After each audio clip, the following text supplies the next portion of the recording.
जुनैद बहुत से महीनों से वेंटिलेटर पे था, लेकिन बिलाखिर उसे होश आ ही जाता है। और उसके माँ बाप तो उसको होश में आता देख के बहुत ज़्यादा खुश हो जाते हैं, क्योंकि जिस दिन जुनैद का एक्सीडेंट हुआ था, माँ बाप तो उसी दिन ही जुनैद को दिल से माफ़ कर चुके थे। लेकिन जाविया के दिल से तो अभी तक ये बातें ख़त्म नहीं हुई, और इतना कुछ हो जाने के बावजूद भी उसने जुनैद को बिल्कुल माफ़ नहीं किया।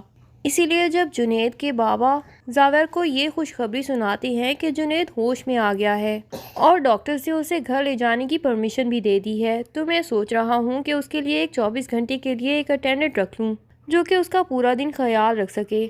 तो ये जानने के बावजूद कि जुनैद अभी फुली रिकवर नहीं हुआ, वो अपना चल फिर भी नहीं सकेगा और शायद अपनी टांगों पे तो कभी खड़ा ना हो सके, जावियर को उस पे बिल्कुल रहम नहीं आता, बल्कि उसे बाप की बात पे हैरत होती है और वो कहता है कि जुनैद घर में वापस आएगा।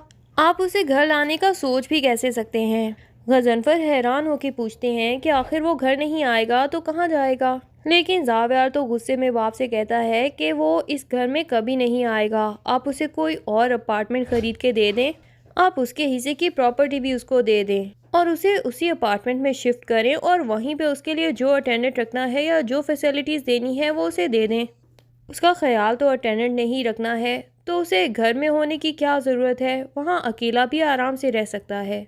गजनफर और निगार जो कि चाहते तो बिल्कुल नहीं कि जुनैद को ऐसी हालत में अलग एक अपार्टमेंट में अटेंडेंट के हवाले कर दिया जाए, लेकिन चूंकि जावियर उनका कमाने वाला बेटा है और घर के सारे मामलात उसी ने संभाले हुए हैं, सारा बिजनेस भी वही देख रहा है, इसलिए उसकी बात तो मानना इनके ऊपर लाजिम हो जाता है। और जावियर को नाराज़ करने का तो रिस्क भी लेना नहीं चाहते ये लोग, इसीलिए उसकी बात मान ही जाते हैं। जुनैद के लिए अलग अपार्टमेंट का बंदोबस्त भी कर लेते हैं और फिर निगार बेगम जब हॉस्पिटल जाती हैं और जुनैद को बताती हैं कि तुम्हारे लिए अलग अपार्टमेंट का बंदोबस्त किया गया है और बहुत जल्द तुम हॉस्पिटल से डिस्चार्ज होकर अपने अपार्टमेंट में चले जाओगे। जुनैद भी माँ से पूछता तक नहीं, क्योंकि उसे खुद भी सब कुछ समझ आ ही चुका है कि इतना कुछ हो जाने के बावजूद मेरे घर वाले मुझ पे शक ही करते हैं और इन लोगों ने मुझे माफ़ नहीं किया, इसीलिए ये लोग मुझे घर नहीं लेके जाना चाहते बल्कि एक अलग अपार्टमेंट में शिफ्ट कर रहे हैं। जुनैद ये भी जान गया है कि अभी तक सच्चाई सबके सामने नहीं आई। इधर तानिया को जब पता चलता है कि जुनैद होश में आ चुका है, तो वो तो दुआएं करती है कि जुनैद हॉस्पिटल में ही मर जाए, क्योंकि इतनी मुश्किल से तो वो इस घर में आई है वापस और जावियर को उसके साथ हमदर्दी पैदा हो रही है। अब अगर जुनैद होश में आ गया और उसने सारी सच्चाई सबके सामने लाने की कोशिश की, तो बना बनाया खेल बिगड़ जाएगा और जावियर उससे दोबारा से नफरत करने लगेगा। तानिया नहीं चाहती कि जावियर उससे नफरत करने लगे, इसीलिए जो कुछ भी हो सकता है वो करने की कोशिश करती है। ये भी हो सकता है कि वो जुनैद के ऊपर खुद ही जानलेवा हमला कराने की कोशिश करे। तानिया डर के अपनी माँ के घर वापस चली जाती है, लेकिन निगार और जवेरिया उसको मना के ले आते हैं और कहते हैं कि तुम वहाँ पे अकेली रह के आखिर क्या करोगी, बिला वजह ही डिप्रेशन का शिकार हो जाओगी। निगार तो ये भी कह देती है कि मैं जानती हूँ तुम जुनैद को फेस नहीं करना चाहती क्योंकि तुम दोनों की डिवोर्स हो चुकी है, लेकिन साथ ही वो तानिया को ये भी बता देती है कि जुनैद अब इस घर में बिल्कुल नहीं आने वाला, उसके लिए अलग अपार्टमेंट का बंदोबस्त कर दिया गया है और वो हॉस्पिटल से डिस्चार्ज होके वहीं पे शिफ्ट होगा।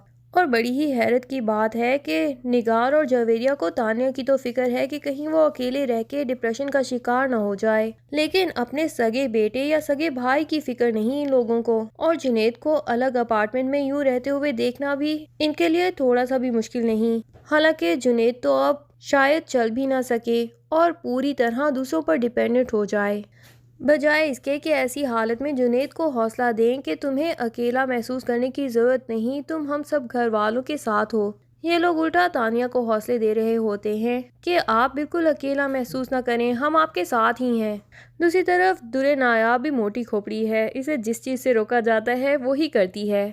इतनी मुश्किल से भाई और भाभी ने उसके ऊपर एतबार करना शुरू किया है और उसका साथ देने का फैसला किया है, तभी तो उसके लिए बच्चे की कस्टडी का भी केस कर दिया है। लेकिन भाभी उसे लाख रोकती हैं कि अब कुछ भी हो जाए तुम्हें जाविया के घर वालों से बिल्कुल कांटेक्ट नहीं करना और ना ही कभी वहां जाने का सोचना, वरना हमारा केस बिला वजह ही कमज़ोर पड़ जाएगा और हैदर की कस्टडी भी हमारे लिए मुश्किल हो जाएगी।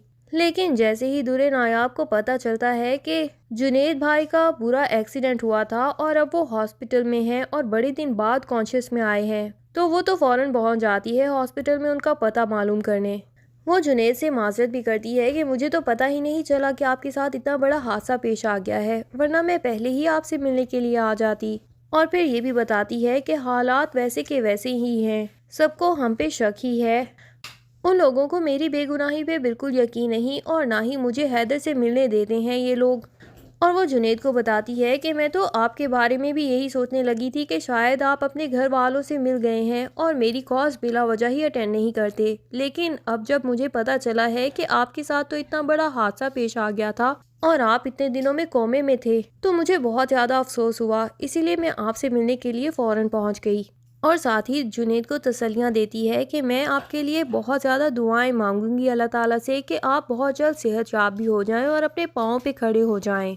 और देखना, आप दिल के इतने अच्छे इंसान हैं, आप बहुत जल्द ठीक भी हो जाएंगे, आपके साथ कुछ भी बुरा नहीं होगा। जुनैद अपनी मासूम भाभी के मुंह से जब इस तरह की मासूमाना बातें सुनता है तो उसके मुंह पे मुस्कुराहट आ जाती है और वो भाभी से कहता है कि आप बेफिक्र हो जाएं, जब आपने मेरे लिए दिल से दुआ मांगी है तो यकीनन आपकी सारी दुआएं कबूल हो जाएंगी एक ना एक दिन। लेकिन दुरे नायाब की कमबख्ती के एक दफ़ा फिर से उसके साथ वही सब पेश आता है। जैसे ही वो ये हमदर्दाना बातें जुनैद से कर रही होती है, पीछे से निगार और जावियार उसी टाइम पहुंच जाते हैं और इनकी बातें भी सुन लेते हैं। तो जावियार को और भी ज़्यादा यकीन आ जाता है कि दुरे नायाब और जुनैद एक दूसरे से बहुत ज़्यादा मोहब्बत करते हैं, तभी तो इन दोनों की आंखों में आंसू हैं। और इधर दुरे नायाब मुस्तकिल जुनैद को हौसला अफजाई करने में लगी हुई है। जावियार हैरान होकर दुरे नायाब को आवाज़ देता है कि तुम, और दुरे नायाब भी हैरत से पीछे देखती है और जावियार को सामने खड़ा देख के हैरान हो जाती है। अब निगार बेगम के पास तो मजीद बहाना हाथ आ जाता है कि फ़ौरन से पहले इस लड़की को डिवोर्स दे दो और अब थोड़ा सा भी डिले नहीं करो। और वो जावियार के दिल में यही बात डालने की कोशिश करेंगी कि दुरे नायाब तो तुम्हारे साथ कभी भी सिंसियर नहीं थी। दूसरी तरफ दुरे नायाब की भाभी को भी जब ये बात पता चलेगी कि दुरे नायाब जुनैद की तबीयत पूछने के लिए हॉस्पिटल पहुंच गई थी, तो उनको भी दुरे नायाब पे बहुत ही शदीद गुस्सा आएगा और वो दादी और भाई को भी भड़काने की कोशिश करेंगी कि देखा ना, मैं तो हमेशा ही कहती थी कि आपकी ये बहन दिखने में ही मासूम लगती है वरना अंदर से पूरी गुनी है। जब ये जानती थी कि इस तरह की हरकतें करने के बाद बच्चे की कस्टडी का केस इसके लिए मुश्किल हो जाएगा, तो ये आखिर क्यों वहाँ पे गई और जानबूझ के ऐसी हरकतें क्यों करती है। जिस भी चीज़ से इसे मना किया जाता है वही काम करती है। अब तो एक ही सबूत बाकी बचा है, वो है जुनैद के मोबाइल में वो रिकॉर्डिंग जो उसने तानिया और उसकी माँ की आपस में बातों की सारी वीडियो रिकॉर्ड कर ली थी।